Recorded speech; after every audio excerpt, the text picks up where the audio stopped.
حضرت آدم علیہ السلام اور حضرت حوا علیہ السلام نہایت ہی آرام اور چین کے ساتھ جنت میں رہتے تھے۔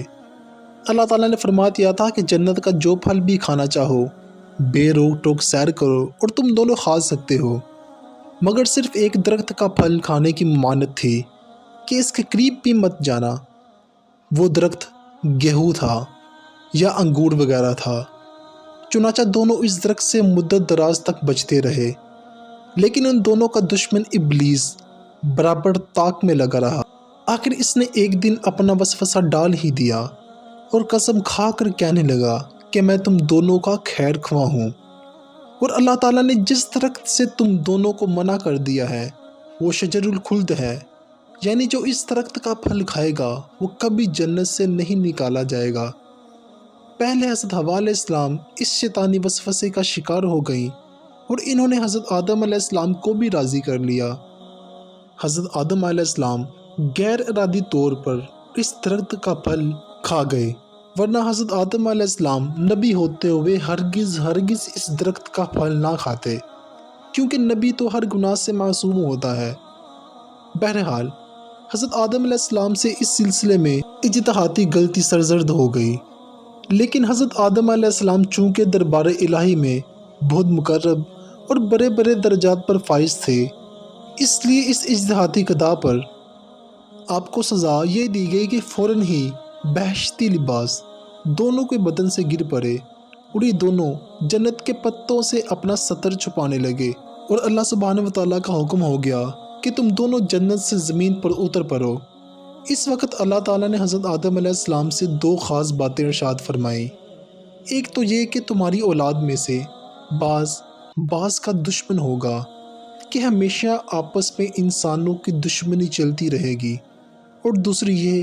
کہ عمر بھر تم دونوں کو زمین میں ہی ٹھہرنا ہے، پھر اس کے بعد ہماری طرف ہی لوٹ کر آنا ہے۔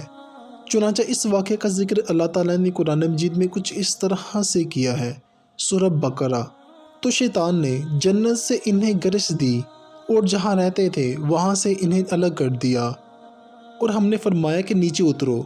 آپس میں ایک تمہارا دوسرے کا دشمن، اور تمہیں ایک وقت تک زمین میں ٹھہرنا اور برتنا ہے۔ اس واقعے سے صاف ظاہر ہوتا ہے کہ جو انسانوں میں مختلف وجوہات کی بنا پر عداوتیں اور دشمنیاں چل رہی ہوتی ہیں یہ کبھی ختم ہونے والی نہیں، لہٰذا لاکھ کوشش کر لو دنیا میں لوگوں کے درمیان عداوتیں اور دشمنی کا خاتمہ ہو جائے، کیونکہ اللہ تعالیٰ کا حکم تھا،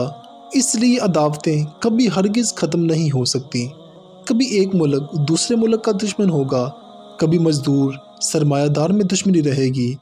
کبھی امیروں کی غریبوں کے ساتھ عداوت اور دشمنی رہے گی، کبھی مذہبی اور لسانی دشمن رہیں گے، کالا گورے کے ساتھ دشمنی رکھے گا اور گورا کالے کے ساتھ دشمنی رکھے گا، اور کبھی ایمانداروں اور بے ایمانوں کی عداوتیں رنگ دکھائیں گی۔ دنیا میں انسانوں کی آپس میں عداوت و دشمنی کا بازار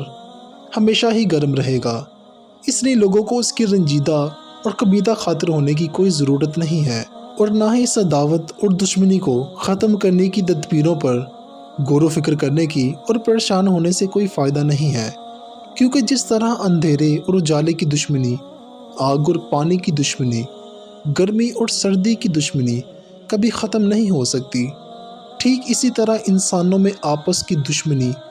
کبھی ختم نہیں ہو سکتی،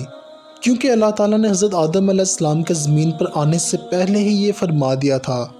کہ بعضکم لبعض عدو، یعنی ایک انسان دوسرے انسان کا دشمن ہوگا، تو یہ عداوت اور دشمنی خلقی اور فطری ہے جو کہ حکم الہی کی وجہ سے ہے، تو پھر بھلا کون ہے جس عداوت کا دنیا سے خاتمہ کرا سکتا ہو۔ تو آج کی ویڈیو میں بس اتنا ہی۔